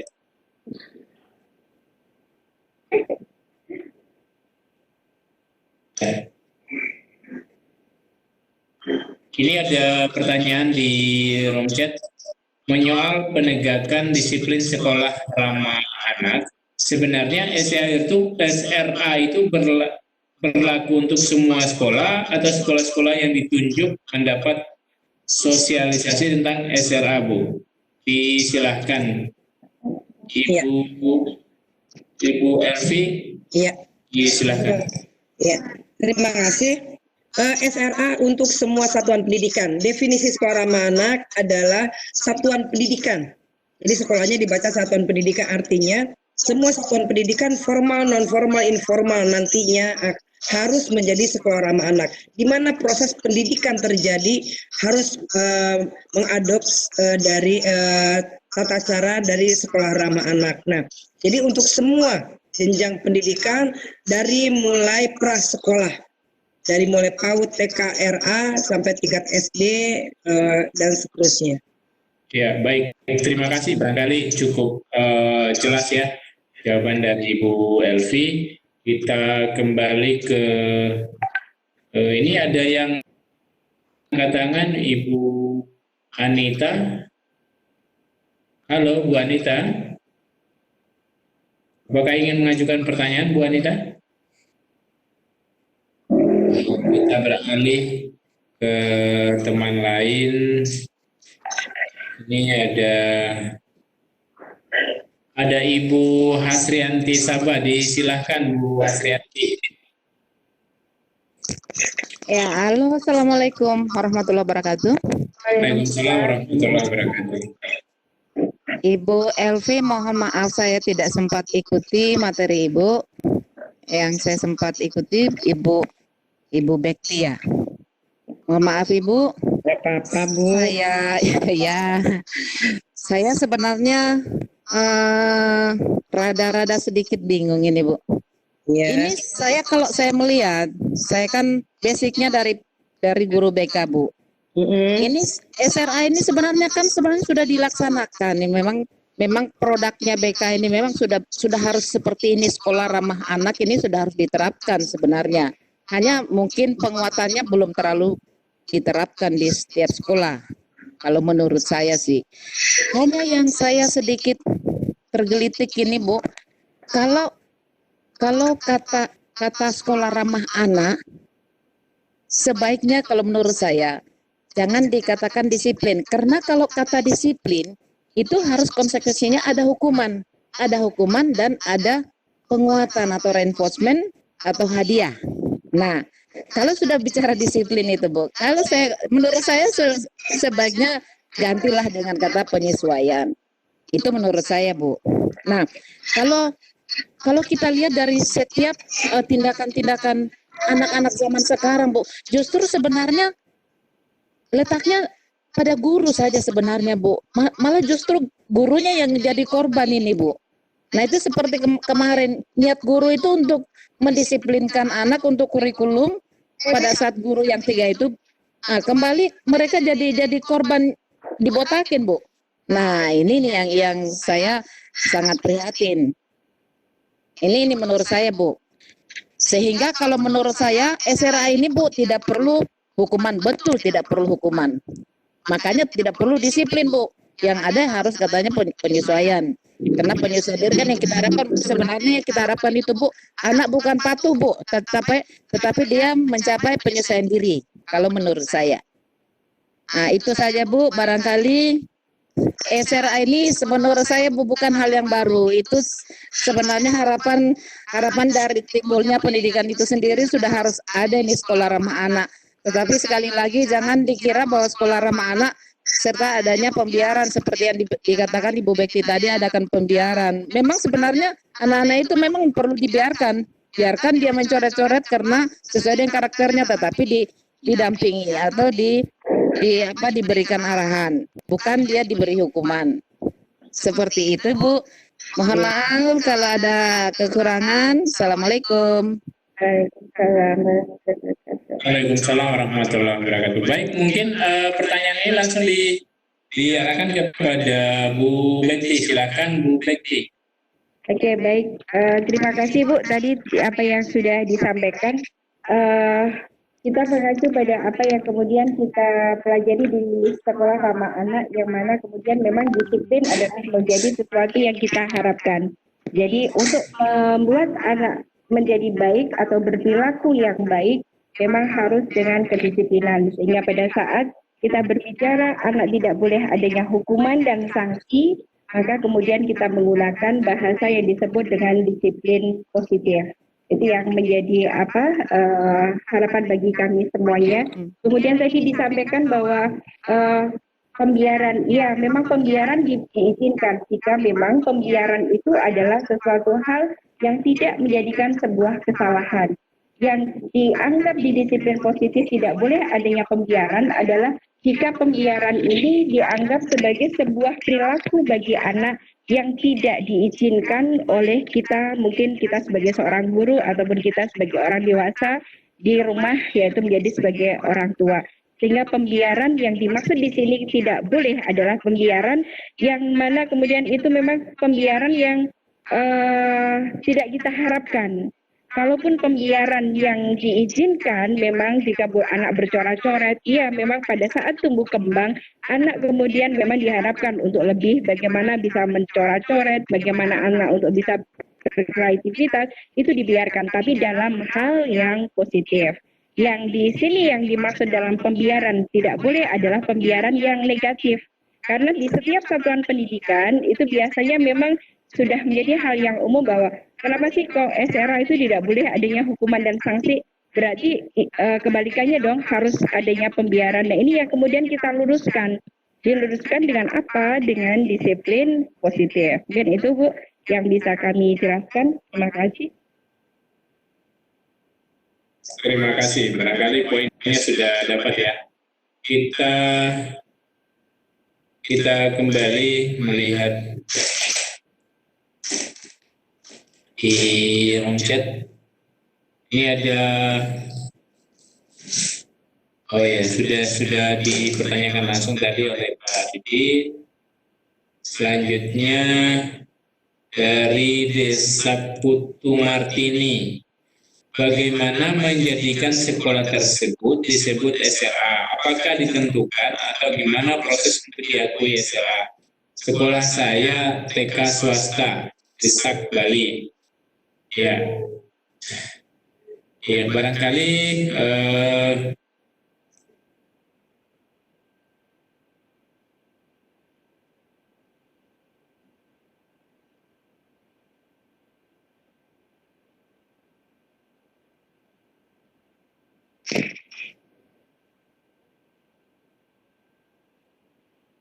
Halo? Halo.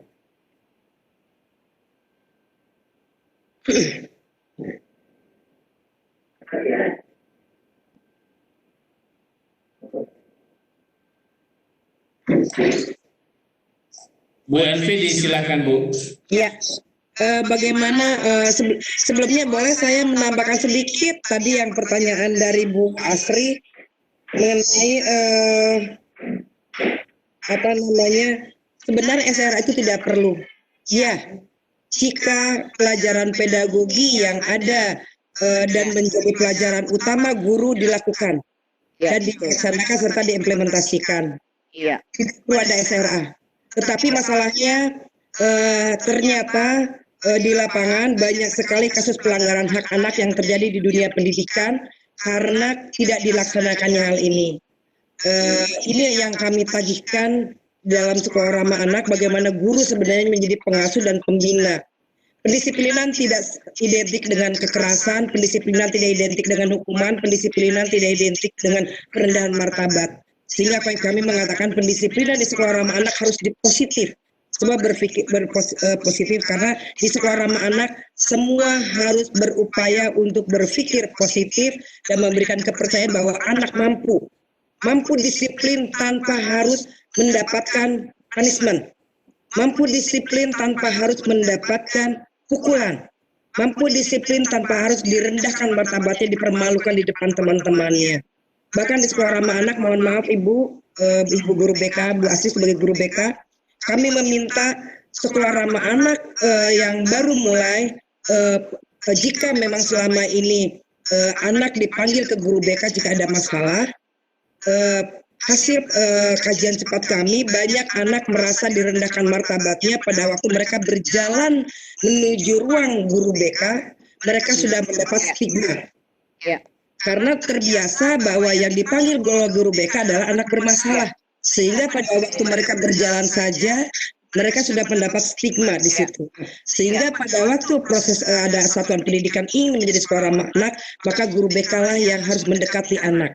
Prosesnya seperti itu, supaya anak tidak dipermalukan. Nah, itu menambahkan saja dari Bu Bekti.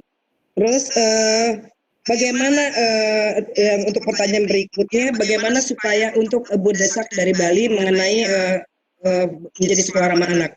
Sekolah ramah anak tadi disampaikan Bu Bekti bahwa dimulai dari mau mampu maju, mau ada penandanya, yaitu untuk penanda di sekolah maunya membuat tim sekolah ramah anak yang isinya di dalamnya unsur dari kepala sekolah, guru, ada orang tua, ada anak dalamnya. Ada contohnya di pedoman sekolah ramah anak. Dan penanda lain dari sekolah bahwa dia menunjukkan dia mau adalah adanya papan nama. Itu adalah komitmen dari sekolah menunjukkan sekolah saya mau jadi sekolah ramah anak. Oke. Sekolah ramah anak adalah indikator dari kabupaten kota layak anak. Maka Pemda sebagai pengawas kabupaten kota layak anak harus menunjukkan komitmennya untuk sekolah ramah anak. Apa penunjukan komitmennya? Semua sekolah atau suatu pendidikan yang mau harus di-SK-kan oleh Pemda. SK itulah yang disampaikan kepada kami dan menjadi data kami sehingga bisa sekarang udah 41.000 sekian. Itu udah berdasarkan SK yang dari Pemda. Untuk menunjukkan apa, mengapa harus Pemda, siapa Pemda, bisa dimulai dari kepala daerah, dinas pendidikan atau Kementerian Agama jika memang ada di bawah Kementerian Agama atau di bawah dinas pendidikan, atau bahkan disatukan misalnya di dinas PPPA sebagai pengampu untuk pemenuhan hak anak. Nah, apalagi yang menjadi komitmen penanda mau dari Pemda, yaitu deklarasi. Dideklarasikan, dipimpin oleh pemerintah daerah. Jadi semua satuan pendidikan yang mau dideklarasikan. Nah, Ibu ada dua cara proses mau. Ada yang ditawarkan oleh pemerintah daerah, ada sosialisasi ditawarkan, mau daftar, semua di-SK-kan. Tetapi banyak sekali yang maunya dari diri sendiri, yaitu proses dari internal sekolah sendiri. Apa yang dilakukan jika itu terjadi? Maka tolong hubungi Dinas Pemberdayaan Perempuan Perlindungan Anak, sampaikan, Bu atau Bapak, saya mau jadi SRA. Tolong saya masukkan ke dalam SK berikutnya dari misalnya kalau memang di Denpasar, dari Kota Denpasar misalnya. Supaya tadi terkawal oleh Pemda. Itu adalah penanda mau. Penanda mau dari sekolah dan penanda mau dari Pemda. Setelah mau harus diapakan? Saya mau menjadi sekolah ramah anak, tapi saya apa yang harus saya lakukan? Maka untuk menjawab apa yang harus saya lakukan, maka pemerintah daerah harus memberikan pengawalan kepada semua satuan pendidikan yang mau tadi dengan cara pelatihan, pendampingan, BIMTEK dan sebagainya dengan dibantu oleh fasilitator yang ada di daerah tersebut, dan juga kami dari Kementerian Pemberdayaan Perempuan bisa membantu. Proses pemampuan menjadi sangat penting karena mau tidak boleh berhenti dan harus dimampukan. Karena SRA mempunyai 6 komponen yang harus dipenuhi dan dikawal oleh pemerintah daerah. Sehingga ada komponen-komponen, misalnya komponen kedua yang memang harus dari kewajiban oleh pemerintah daerah, pelatihan minimal 2 SDM setiap sekolah ramah anak yang di-SK-kan oleh Pemda, terlatih konvensi hak anak. Terlatih sekolah ramah anak dan konvensi hak anak supaya apa? Supaya cara berpikirnya berperspektif hak anak. Dalam sekolah ramah anak yang dibangun dahulu, yang diperbaiki dahulu adalah mindset orang dewasanya. Dan inilah mengapa di sekolah ramah anak disebut hijrah hati, karena tadi mengubah mindset. Bu, di tatib kami memang sudah seperti itu. Di tatib kami ada pelanggaran ringan, sedang, berat, dan semua ada sanksinya. Di sekolah ramah anak tatib itulah yang diperbaiki, Bapak Ibu sekalian. Itulah salah satu poin yang paling penting dalam sekolah ramah anak dalam kaitannya dengan proses pendisiplinan, karena menghilangkan hukuman dan digantikan menjadi proses pembinaan, sehingga tatib harus diperbaiki. Tidak lagi mengandung pelanggaran anak, tidak lagi mengandung hukuman, tetapi mengandung pembinaan. Banyak sekali contoh tatib yang sudah diperbaiki menjadi unsur-unsur pembinaan, ada di lampiran di pedoman juga. Itu proses pemampuan. Proses pemampuan dikawal oleh Pemda dan Fasmas. Nah, setelah itu proses pemampuan bisa setahun, 2 tahun, 3 bulan, dan sebagainya. Proses pemampuan juga dilakukan oleh dinas-dinas yang mempunyai program berbasis sekolah yang digerakkan oleh gugus tugas KLA klaster 4. Jadi misalnya pada waktu gugus tugas KLA klaster 4 rapat dengan anggota gugus tugasnya, maka disampaikan kepada BPBD, karena isi dari gugus tugas klaster 4 KLA, ada BPBD, ada Dinas Pendidikan, ada Kemenak, ada Kementerian ada Dinas Kesehatan, semua yang dinas mempunyai program berbasis sekolah. Silakan masukkan juga dunia usaha dan sebagainya. Maka mereka bisa membantu untuk proses pemampuan. Jika istilah kami modalnya sudah besar, itu banyak sudah punya program berbasis sekolah, maka biasanya lebih pada penekanan proses pendisiplinannya. Proses bagaimana mengubah mindset pendekatan kepada anak-anak. Nah, setelah itu maju adalah satuan pendidikan yang sudah mendapat proses pemampuan tadi, dan pada waktu proses evaluasi oleh Pemda dianggap sudah memenuhi 6 komponen sesuai instrumen evaluasi. Ada instrumennya, sesuai instrumen evaluasi, dan dianggap sudah mampu mengimbaskan kepada satuan pendidikan lain seperti sekolahnya Bu Bekti. Sudah mendapat proses pemampuan dan sudah mampu mengimbaskan. Nah, itulah maju yang satuan pendidikan SRA yang sudah maju, yang dimulai dari mampu atau keinginan dari entah itu dari Pemda menawarkan atau keinginan dari sekolah, tetapi unsur utama dari SRA adalah sekolah itu harus mau dulu, mau tidak berubah, itu dulu. Kalau yang mau hanya 2 guru, mulai dari 2 guru tadi dengan kelas ramah anak. Kalau yang mau baru kepala sekolahnya, kepala sekolah melakukan pendekatan kepada guru-guru. Jangan mulai dari yang tidak ada, jangan mulai dari yang tidak mau, mulai dari yang mau, karena sekolah ramah anak mulai dari potensi yang ada. Sehingga kita punya checklist, namanya checklist potensi. Melihat potensi yang ada, dimulai dari potensi yang ada, bukan dimulai dari yang tidak ada. Barangkali itu Bu, untuk ringkasnya seperti itu Bu. Terima kasih. Ya, baik. Terima kasih atas ulasannya. Selanjutnya kita coba berikan kembali kesempatan bertanya langsung. Ada Pak Baharudin ya, Pak Baharudin. Ini sama dengan saya namanya ini. Silakan Pak Baharudin. Baik. Assalamualaikum warahmatullahi wabarakatuh. Waalaikumsalam warahmatullahi wabarakatuh. Apa kabar Pak Bar? Baik-baik aja Bu, alhamdulillah. Ini sama nama saya dengan ini. Saya mau ini ke Ibu Betty. Tadi ada dengan Ibu Betty ya, siapa yang tadi pemateri kedua. Ya. Ya. Jadi ada penjelasan tadi itu di slide-nya, ketika anak melakukan kesalahan berulang-ulang, nah dipanggil orang tua dan sebagainya, dan tidak boleh ada hukuman.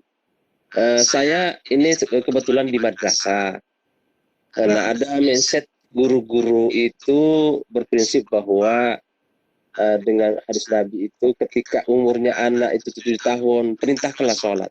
kalau sudah sampai umur 10 tahun fadribu, maka pukullah anak itu kalau tidak sholat. Artinya ada unsur pemukulan di situ, ada perintah untuk memukul anak-anak yang melanggar. Artinya ini kalau melihat ini seakan-akan bertentangan dengan konsep ramah anak. Kira-kira gimana ini Bu Betty? Ya, Terima kasih. bisa langsung dijawab Pak? Ya silakan Bu. Ya, baik, terima kasih.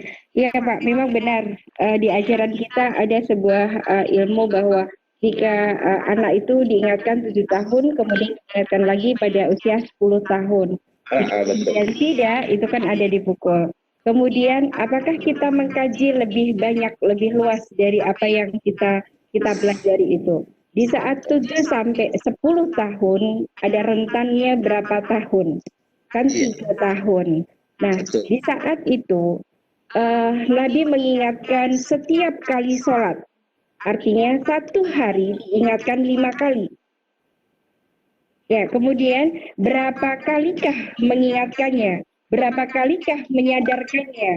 Istilah kami ada, nanti barangkali Bu Bekti menambahkan, ada anak yang 4L. Lu lagi yang bikin masalah.